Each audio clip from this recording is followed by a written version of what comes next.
Předpokládám, že česká část publika ho zná velmi pravděpodobně, slovenská část publika ho bude znát rovněž velmi pravděpodobně.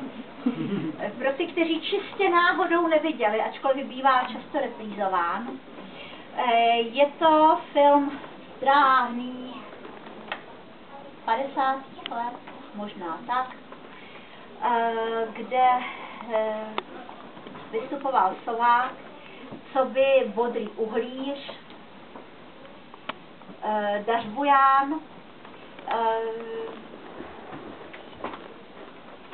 bože můj, mám okno, pomozte mi, Sládka Pandrholu hrál Hrušinský, mistr Hrušinský a Smrťáka, český herec Lohnický, který byl takový hodně hubený a po tomhle filmu mu zůstala až do smrti přezdívka Smrťák. Je to ona stará historka, kterou najdeme i v Dobšinského pohádkách, o tom, jak Chuďa zde hledat kmotra. Čert se mu nelíbí, Bůh se mu nelíbí, protože jsou nespravedliví.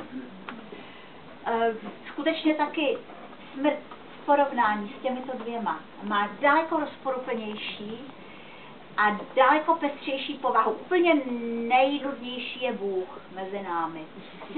Čert je na tom podstatně lépe, ale kam se hrabe na smrt. Takže náš čerstvý otec nakonec najde tedy smrt a toho si vybere za kmotra, protože ten je jediný spravedlivý, ten prostě sejme každýho. Bez milosti. Což je atribut, který i dávné národy na světě velmi cenili. Pokud ji tedy cenili. Vtip je v tom, že smrt je chudá. Zajímavé. Bůh má všechno. Čert dokáže vykouzlit nebo dohodit nějakým způsobem poklady, že jo? Ale smrt v téhle historce je chudička, má akorát tu kosu. Ale má know-how.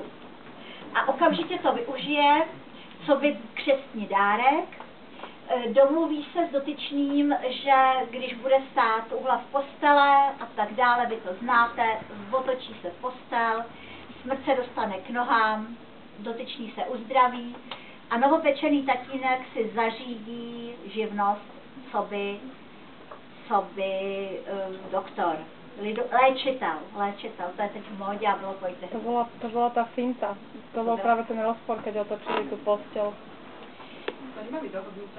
A jestli pak víte, že to, že smrt stojí v hlavách, není vynález evropského středověku, ale pochází z pradávné hebrejské tradice, neboť smrt se má chopit duše mrtvého v okamžiku, kdy mu vylétne z úst nebo unikne z hrdla. Tak, aby byla pěkně po ruce, tak proto je tedy u hlav toho umírajícího. Jak víte z toho filmu, nakonec Dařbuján se nechal skorumpovat, postel otočil proti vůli Smrťáka a přestalo se umírat. Což mimochodem taky není úplné novum, s kterým přišla lidová legenda. To už tady bylo v nějaké pradávné pověsti. Znamená to, že smrt by skutečně odváděla ty, kteří jsou nějakým výrazným způsobem poškozeni a mají tedy předepsáno, že musí umřít. Zvířata nebo lidi.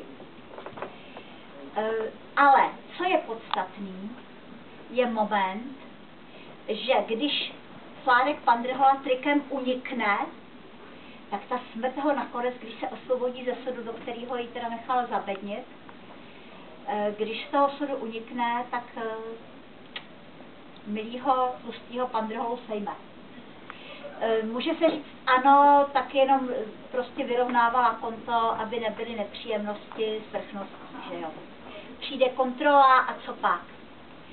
Ale naznačuje to, že smrt pokud chtěla, tak i mohla sama zabíjet. To je ten mezistupeň. V mnohých kulturách je velmi těžké rozeznat, jestli smrt je jenom ten, kdo poctivě plní boží befél nebo úradek osudu, a nebo jestli zabíjí na vlastní pěst. Tohleto je zřejmě to nejstarší pojetí. Vycházím z pověstí a legend přírodních národů, kde různí hrdinové se snaží se smrtí nebo smrtěm bojovat, protože je to postavené jako riziko, jako nebezpečí, jako ohrožení, jako zlo. Z Pandořiny skřínky vylítne z prastarý řecký báji, kromě nemocí, kromě všemožných hrůz, taky smrt. Když Eva rafne do jablka a svede k tomu i Adama, tak si uvědomí, že uvolnila smrt a že ta smrt přijde a vezme si ji. Bohatýr Ural marně bojuje proti smrti, kterou jeho zlovolný bratrský černokněžník uvrhl na smrt, na svět, aby ničila lidi. Samozřejmě se mu to nepovede, že jo, taky sám umře a smrt tady zůstává a ubližuje. Čili tady není chápána jako milosrdný terminátor, tak tady náhodou vidíme to příjemnější smrt, ale jako někdo, kdo je stělesněním veškerého zla.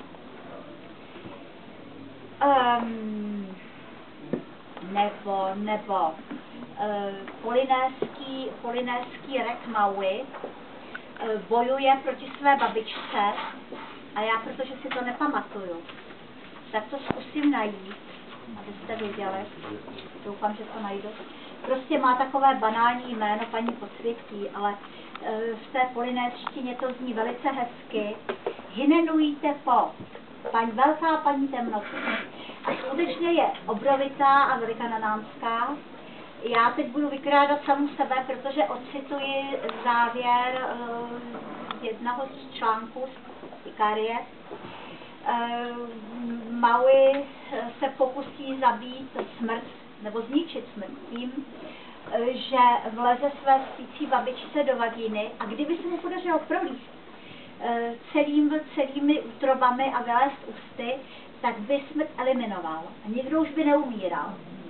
Ale problém je v tom, nebo byl v tom, že Maui měl doprovod, měl s sebou malého pestrého ptáčka, který mu obrázek Mauiho lezoucího do intimních partií obrovské a velmi ohavné bohyně.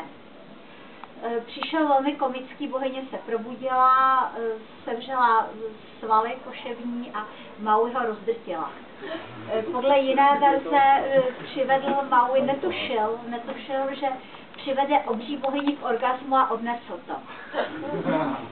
Odnesli jsme to všichni, protože od té doby umíráme. Po světě je spůra legend, jak někdo nešikovností, nedopatřením, zlou vůlí, blbostí způsobil, že na svět přišla smrt. Řekla bych, že je to že to zobrazuje ten kulturní zlom, kdy se lidi začali bát smrti. Předtím zvíře tuší smrt mnohdy a odmítá, nevím, jestli se bojí nebo nebojí, ale mnohdy odmítá být v nějaké společnosti. Chce být samo. Prostě zaleze si.